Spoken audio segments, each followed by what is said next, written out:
வணக்கம் உறவுகளே, welcome to நம்ம ஃபேமிலி vlog. இன்றைக்கி நம்ம சேனலில் நீங்கள் பார்க்க போகிற வீடியோஸ் என்னென்னு பார்த்தீங்கன்னா, கேரளா ஸ்பெஷல் வட்டையப்பங்க. இந்த வட்டையப்பம் எப்படி செய்கிறது அப்படின்றது நம்ம வீடியோக்குள்ளே பார்க்கலாம். இந்த வாரம் ஃபுல்லாக பார்த்தீங்கன்னா ஓணம் ஸ்பெஷல் அப்படின்றதுனால கேரளா ரெசிபீஸாக தாங்க போடுறேன். இப்போ நம்ம வட்டையப்பம் எப்படி செய்கிறது அப்படின்றத வீடியோக்குள்ளே போய் பார்க்கலாம். வட்டையப்பம் செய்கிறதுக்காக பார்த்தீங்கன்னா நான் 1 கிளாஸ் பச்சரிசி எடுத்திருக்கேங்க. இந்த பச்சரிசியை கழுவி நான் 2 மணி நேரம் ஊற வச்சுக்கிறேங்க.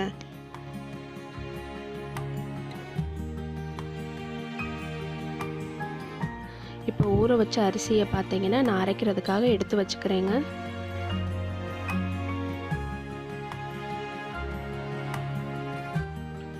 இப்போ 1 கப் தேங்காய் துருவல் எடுத்து வச்சுருக்கேங்க. தேங்காய் துருவல் எடுக்கும்போது மேலாப்பில் மட்டும்தாங்க எடுக்கணும். இந்த மாதிரி ஃபுல்லாக கீழே வர எடுக்கக்கூடாதுங்க. இப்போ 1 கப் ஜீனி எடுத்திருக்கேங்க. அதுக்கப்புறம் பார்த்தீங்கன்னா 1/2 கப் சாதம் எடுத்திருக்கேங்க, அதாவது வடித்த சாதம் எடுத்திருக்கேங்க. வாசத்துக்காக 3 ஏலக்காய், 1/2 ஸ்பூன் ஈஸ்ட்டுங்க. ஈஸ்ட்டு சேர்க்குறதுனால பார்த்தீங்கன்னா வட்டையப்பம் நல்லா உப்பி வருங்க. இப்போ பார்த்தீங்கன்னா 1 கப் தேங்காய் தண்ணி எடுத்துக்கிறேங்க. நாங்கள் பார்த்தீங்கன்னா வட்டையப்பம் சுடுறதுக்கு மொதல் நாள் தேங்காய் உடைக்கும் போது அந்த தண்ணியை எடுத்து வச்சுருவோங்க. அந்த தண்ணி கூட 1 ஸ்பூன் ஜீனி போட்டு நம்ம மூடி வச்சிட்டோம்னா மறுநாள் வட்டையப்பத்துக்கு மாவு அரைக்கும் போது அப்போ அந்த தண்ணி ஆட் பண்ணோம்னா ரொம்பவே சூப்பராக இருக்குங்க. இன்னொன்று பார்த்தீங்கன்னா வட்டையப்பம் டேஸ்ட்டாகவும் இருக்குங்க. இப்போது இது எல்லாத்தையும் பார்த்தீங்கன்னா நான் மிக்சியில் அரைச்சி எடுத்துக்கிறேங்க.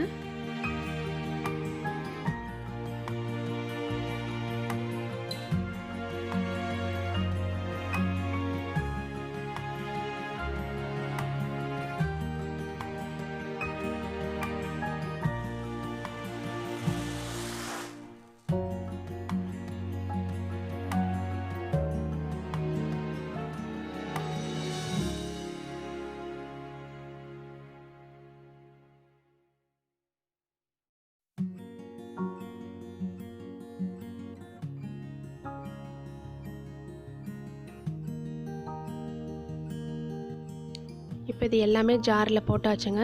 நம்ம பார்த்தீங்கன்னா தண்ணிக்கு பதிலாக இந்த தேங்காய் தண்ணி ஊற்றி தாங்க நம்ம அரைக்க போகிறோம். இதில் நான் 1 சொட்டு தண்ணி கூட சேர்க்கவே இல்லைங்க, எல்லாமே தேங்காய் தண்ணி. இப்போ பார்த்தீங்கன்னா இந்த மாவை நல்லா நைஸாக அரைச்சிட்டேங்க. இப்போ இந்த மாவு கூட பார்த்தீங்கன்னா கொஞ்சமாக சோடா உப்பு போட்டு நல்லா கலக்கி நான் மூடி போட்டு மூடி வச்சிடுறேங்க. ஒரு 6 மணி நேரம் நல்லா ஊறட்டுங்க இந்த மாவு. இப்போ பார்த்தீங்கன்னா 6 மணி நேரம் ஆயிடுச்சுங்க. மாவு நல்லா புளிச்சிருக்குங்க. இந்த டைமில் கொஞ்சமாக ஜீரகத்தை எடுத்து கையிலேயே கசக்கி இந்த மாவோடு சேர்த்து நல்லா மிக்ஸ் பண்ணி விட்டுக்கிறேங்க. ஜீரகம் போடுறதுனால பார்த்தீங்கன்னா வட்டையப்பத்தில் நல்ல டேஸ்ட்டு கொடுக்குங்க. இன்னொன்று அந்த வாசமாகவும் இருக்குங்க சாப்பிடும்போது. இப்போ ஒரு தட்டில் தேங்காய் எண்ணெய் ஊற்றி நான் நல்லா தடவி விட்டுக்கிறேங்க.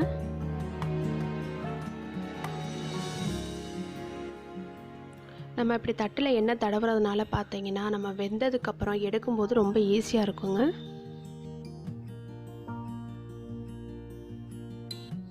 மாவை ஊற்றும்போது பார்த்தீங்கன்னா ஃபுல் தட்டுமே ஊற்றக்கூடாதுங்க, நம்ம அரை தட்டு தாங்க ஊற்றணும்.